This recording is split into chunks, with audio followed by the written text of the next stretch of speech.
Hey everybody, Kyle Goth here from GoatFilmReviews.com and the Goat Film Reviews YouTube channel, and I have my first reaction to the new film Mother's Instinct, directed by Benoit Delhomme.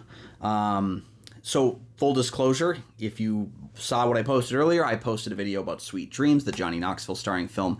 I just got back from Germany, so I saw 4 films, new releases on the plane thanks to the in-flight entertainment, and I thought we'd talk about them as soon as I got home and prepped and ready. So, this film is a remake of the 2018 film, I think it was a French language film called Mother's Instinct, which was based on a 2012 book by Barbara Abel. So, what we have here is a movie that stars Anne Hathaway and Jessica Chastain, and they are 2 mothers back in the 1960s who are basically stay-at-home mothers who take care of their families, cook, clean, do all the things that women were allowed to do in the 1960s, basically stay-at-home housewife and mother. So what they have here, though, is they've got this close-knit relationship. They're neighbors. Their kids are best friends. Their husbands are best friends. And so they spend a lot of their time together. And unfortunately, Anne Hathaway suffers a horrible tragedy that causes her psyche to start breaking down.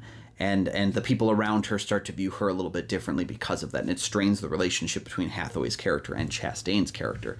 I didn't know much about what I was going to see in this movie. But I just knew that 2 powerhouse actresses acting opposite each other in what seemed like a tense thriller sounds like a recipe for success.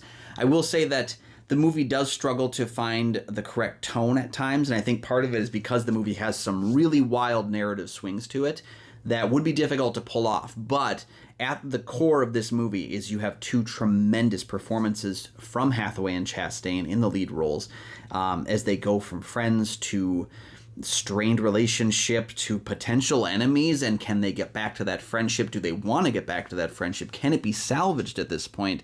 And is one or both of them too far gone? And I think Neon does I think the director, Benoit Delhomme, does a pretty good job of tackling what the story is being thrown at, even with some tonally inconsistent moments that I wasn't really sure how I, as a viewer, was supposed to take the material that was given. But it's merely, that's not as frequent as I think a lot of other critics have come out and said, personally speaking.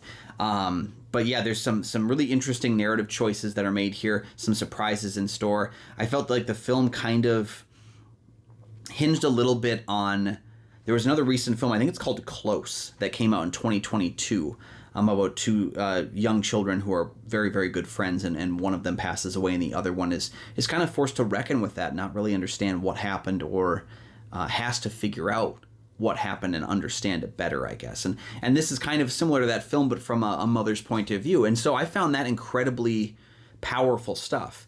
I just feel like, yeah, there's some tonal problems, and I do think where the film ends on near the end of it, I felt like I didn't buy all of the narrative choices that were being made, especially in the third act of the film. It makes some bold choices that I feel, didn't feel as earned to me as I would have liked. But when you've got 2 great performances at the center of your film, I kind of look past a lot of that other stuff because the performances are so good in the movie, and I did enjoy watching it. I did find it captivating to watch these 2 kind of playing off of each other so well and dealing what they have to deal with.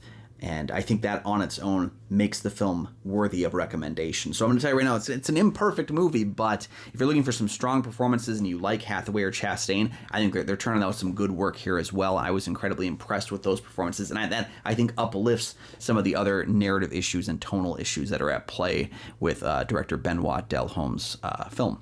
So it's a recommendation for me. Again, I haven't seen the original French language film. I haven't read the book. If you've read the book or seen the original film, let me know your thoughts on that as well down in the comment section, as well as your thoughts on Mother's Instinct. And if you would recommend one version of it over another, I'd love to hear your thoughts on that as well down below in the comment section. While you're down there, please make sure to like and subscribe. There are 2 free things you can do. They help to support the channel immensely, and you never miss new episodes of the show as they drop, and I really do appreciate that. Down in the comment section near there, you can find the description for this video, which has GoatFilmReviews.com for my many written reviews. You can check out Goat Film Reviews on Facebook. You can follow me at Almighty Goatman on Twitter, Instagram, Letterboxd, and Threads. And you can find my show, Kyle and Nick on Film, that I co-host with Nick Polachuk from the St. Paul Filmcast. That show has new episodes every single week. It's down in the comments, down in the description as well. And there's a link for the Minnesota Film Critics Alliance, of which I am a member. Go ahead and head on down there to check out other film critics' reviews of new movies like Mother's Instinct or older films. Or hey, you can just find more of the stuff that I've got going on down there as well. So thank you so much for joining me. We'll see you next time. Bye-bye.